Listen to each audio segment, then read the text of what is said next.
آگے یہ بات سمجھ لیں، سبعۃ احرف، یہ بڑی اہم بات ہے، اس کو سمجھیں۔ یہ آپ نے سنا ہے کہ قرآن کریم کی جو قراءات ہیں، سبع عشرہ، سبع 7 اور عشرہ 10، یہ سبع قراءات اور عشرہ قراءات یہ کیا ہے؟ یہ بہت اہم مضمون ہے، اس کو بڑی توجہ سے سمجھیں۔ آپ کی فائل میں اقوال ہیں، میری فائل میں اقوال ختم ہے۔ کیوں؟ میرے بیان اور سبق کا یہی طریقہ ہے کہ میں اقوال پیش نہیں کرتا، راجح قول پیش کرتا ہوں۔ اور یہ بات میں آپ کو بطور نصیحت کی عرض کرتا ہوں، آپ عوام الناس میں دین کا جتنا کام کریں، زیادہ اقوال پیش نہ کریں، زیادہ اختلافی روایات پیش نہ کریں، جو راجح ہے نا بس وہی ایک بات پیش کریں۔ بعض علماء یہ کہتے ہیں، بعض علماء یہ کہتے ہیں، آپ سامع کو تردد میں ڈال دیں گے، جو آپ کے راجح ہے بس اسی رائے کو پیش کر دیں۔ پھر اس کے بعد کوئی بندہ آپ سے پوچھے جی آپ نے یہ مسئلہ بتایا، فلاں مفتی صاحب تو یہ کہتے ہیں، آپ انہیں کہنا آپ ان کی رائے پر اعتماد، ان پر عمل کریں، اس میں کیا حرج کی بات؟ جو میری رائے تھی میں نے آپ کو بتا دی ہے، بس بات ختم کر دیں۔ مجھے کوئی شخص چٹ دے یا فون پر مسئلہ پوچھے یا زبانی براہ راست مسئلہ پوچھے، اور مسئلہ پوچھنے سے پہلے وہ یہ بات کہہ دے کہ استاد جی ہمارے علاقے میں ایک عالم ہیں اور وہ اس مسئلے کے بارے میں یوں فرماتے ہیں، تو آپ کیا فرماتے ہیں؟ میں پھر جواب نہیں دیتا۔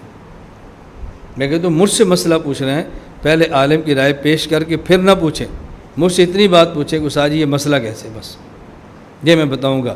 جب آپ کسی عالم کی رائے پیش کر دیں گے تو میں چونکہ خود کو باقی علماء سے چھوٹا سمجھتا ہوں، اس لیے میں اپنی رائے اپنے بڑوں کے مقابلے میں کبھی بھی پیش نہیں کرتا۔ اس کا آپ کو ایک بار نہیں کئی بار اندازہ ہوگا، آپ اس کا تجربہ خود کرو گے۔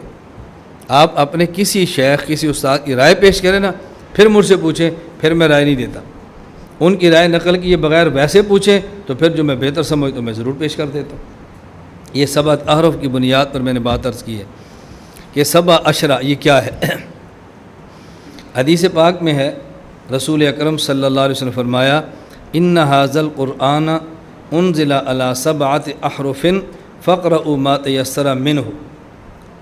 قرآن کریم اللہ رب العزت نے 7 حروف پر نازل کیا ہے، ان میں سے تمہیں جو آسان لگے تم اس کے مطابق پڑھ لیا کرو۔ یہ روایت صحیح بخاری باب انزال القرآن علی سبعۃ احرف کے اندر یہ بات موجود ہے۔ پہلی بات تو یہ سمجھیں کہ یہ حدیث پاک متواتر ہے، حدیث پاک متواتر ہے۔ یہ معمولی بات نہیں ہے کہ اس کو حدیث عام کہہ کر رد کر دیا جائے، چھوڑ دیا جائے، الیاذ باللہ۔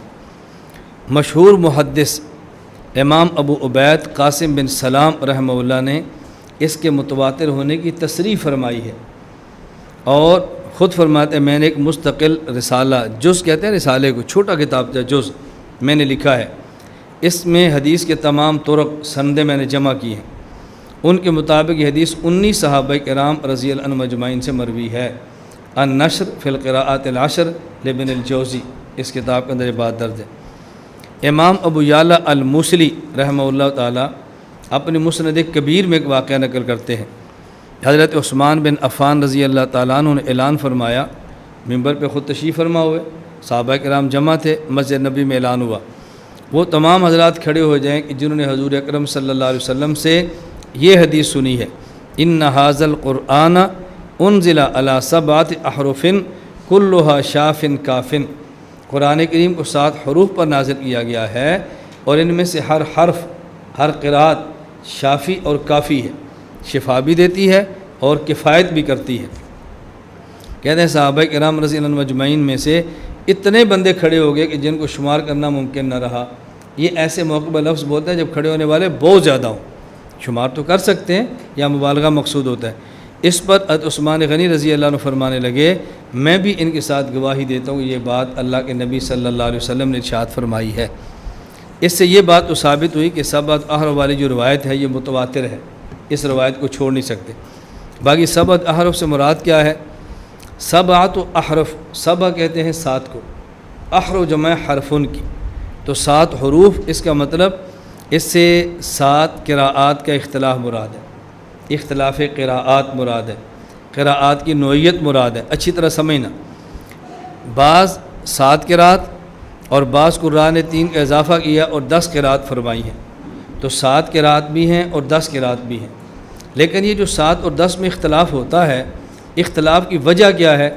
ایک لفظ کے پڑھنے کی نوعیت میں اختلاف ہونے سے 2 قراتیں ہو جاتی ہیں۔ مثال کے طور پہ الحمدللہ رب العالمین الرحمن الرحیم مالک یوم الدین، ایک قرات ہوگی۔ مالک یوم الدین یہ دوسری قرات ہوگی۔ اب مالک کا معنی بھی وہی ہے اور ملک کا معنی بھی وہی ہے۔ اس قرات کے اختلاف سے معنی میں اختلاف نہیں ہوا، معنی وہی رہ گیا ہے، معنی تبدیل نہیں ہوا۔ تو اختلاف قرات سے معنی یوں تبدیل نہیں ہوتے کہ جس سے مفہوم بالکل الگ تھلگ ہو جائے، یہ بات ذہن نشین فرما لیں۔ یہ معنی ہے نوعیت کا۔ اب بعض حضرات نے پورے اختلافات کو جو بیان کیا تو اس کی قراتیں 7 بنتی ہیں، اور بعضوں نے، میں پہلے عرض کروں گا 7 احرف کیسے چلتے ہیں۔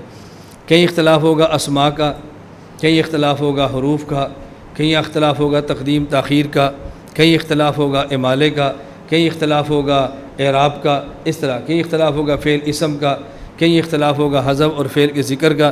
یہ نوعیتیں ہوتی ہیں اور یہ 7 سے زیادہ نہیں بڑھتی، 7 سے زیادہ نہیں بڑھتی۔ تو جب احرف 7 ہیں، نوعیت کے اختلاف 7 قسم کا ہے، تو پھر قرات 10 کیوں بن رہی ہیں؟ پھر قرات 10 کیوں بن رہی؟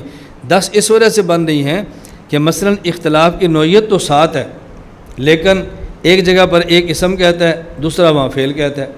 آگے جا کر 7 بندے ایک فعل کہتے ہیں، ایک اور ہے جو اس جگہ پر اسم ذکر کر رہا ہے، اب ایک قرات اور بڑھ جائے گی۔ تو نوعیتیں وہ 7 ہی رہیں گی، لیکن بدلتی جائیں گی، نوعیات کے بدل سے قرات بڑھ جائے گی، اور یا 7 ہوگی یا 10 ہوگی۔ ہم سبا بھی مانتے ہیں، ہم عشرہ بھی مانتے ہیں، یہ بات اچھی طرح سمجھ لیں۔ چونکہ 7 احرف کے بارے میں علماء نے رائے پیش کی ہے، کوئی کہتا ہے میرا مراد یہ ہے، کوئی کہتا ہے میرا مطلب یہ ہے۔ آپ نے سنا ہے کہ بہت سارے لوگ کہتے ہیں جی وہاں 7 قبیلے تھے اور ہر قبیلے کی زبان کے اندر قرآن اترا ہے۔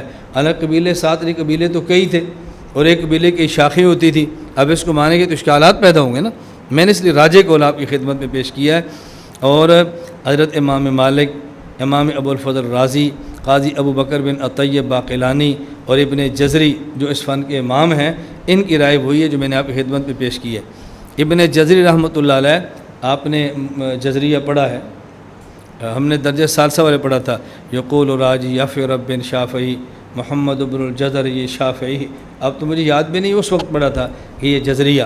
تو یہ فرماتے ہیں ولا زلت استشکل هذا الحدیث وافکر فی وامعن النظر من نیف وثلاثین سنہ حتی فتح اللہ علی بما یمکن ان یکون ثوابا انشاء اللہ۔ فرماتے ہیں اس حدیث کو سمجھنے میں مجھے 30 سے زائد سال لگے، 30 سے زائد، میں الجھن میں رہا اور معنی سمجھ میں نہیں آیا، اور 30 سے زائد سالوں کے بعد یہ معنی خدا نے مجھ پر کھولا ہے اور مجھے یقین ہوگا کہ یہی معنی مراد ہے۔ حکیم الامت مجدد الملت مولانا شرف علی تھانوی رحمہ اللہ فرماتے ہیں مجھے ایک مسئلے پر اشکال پیدا ہوا، اور وہ میں اشکال پیش اس لیے نہیں کرتا تھا کہ مجھے پورا یقین تھا اس کا حل کہیں سے ملنا نہیں ہے۔ 30 سال تک اس اشکال کے اندر میں مبتلا رہا، پھر مولانا جلال الدین رومی رحمۃ اللہ علیہ کی مصنوی پڑھی تو یہ اشکال میرا حل ہوا 30 سال کے بعد۔ فرماتے ہیں میں نے یہ اشکال حل ہوا۔ اب بات سمجھ آئی؟ 30 سال کے بعد، ان کو بھی 30 سے زائد سال لگ گئے ہیں۔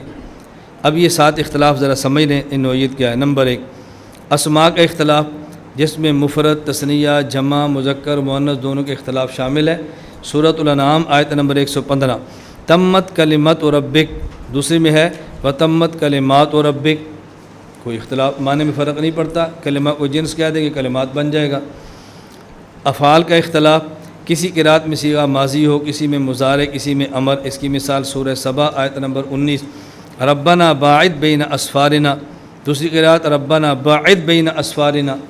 نمبر 3 وجوہ اعراب کا اختلاف، اعراب حرکات مختلف قرات میں مختلف ہوں گے۔ سورہ بقرہ آیت نمبر 282 ولا یضار کاتب، دوسری قرات ولا یضار کاتب۔ سورۃ البروج آیت نمبر 115 ذوالعرش المجید، دوسری قرات ذوالعرش المجیدی، المجید صفت عرش کی ہے یا ذو کی ہے۔ نمبر 4 الفاظ کی کمی بیشی کے اختلاف، ایک قرات میں لفظ کم اور دوسری میں زیادہ ہو۔ مثلا سورۃ اللیل آیت نمبر 3 ایک قرات وما خلق الذکر والانثی، دوسری میں ہے والذکر والانثی، اب وما خلق ایک میں ہے اور ایک میں نہیں ہے۔ تقدیم تاخیر کا اختلاف، ایک قرات میں کوئی لفظ پہلے ہو دوسری میں بعد میں ہو۔ سورۃ القاف، سورہ کاف آیت نمبر 19، وجاءت سکرۃ الموت بالحق، اور دوسری قرات وجاءت سکرۃ الحق بالموت، معنی دونوں کا ایک ہے۔ نمبر 6 بدلیت کا اختلاف، ایک قرات میں ایک لفظ ہے دوسری قرات میں اس کی جگہ دوسرا لفظ ہے۔ مثلا سورۃ البقرہ آیت نمبر 259، وانظر الی العظام کیف ننشزها، دوسری قرات کیا ہے کیف ننشرها۔ سورہ حجرات آیت نمبر 6، یا ایھا الذین آمنوا ان جاءکم فاسق بنبأ فتبینوا، اور دوسری میں ہے فتثبتوا۔ سورۃ الواقعہ آیت نمبر 29، وطلح منضود، دوسری میں ہے طلع منضود۔ نمبر 7 لہجوں کا اختلاف، جس میں تفخیم، ترقیق، موٹا اور باریک، امالہ اور قصر اور مد، اظہار اور ادغام وغیرہ کے اختلافات شامل۔ مثلا موسیٰ، اور ایک قرات میں مالا ہے موسے، اب معنی میں فرق نہیں پڑتا، معنی ایک جیسا ہے۔ تو 7 احرف سے مراد یہ ہے 7 نوعیت کے اختلاف، باقی قراتیں 7 بھی ہیں اور قراتیں 10 بھی ہیں۔ تو اللہ میں یہ بات سمجھنے کی توفیق عطا فرمائے۔ لا الہ الا اللہ، لا الہ الا اللہ، لا الہ الا اللہ، ما لنا رب سوا۔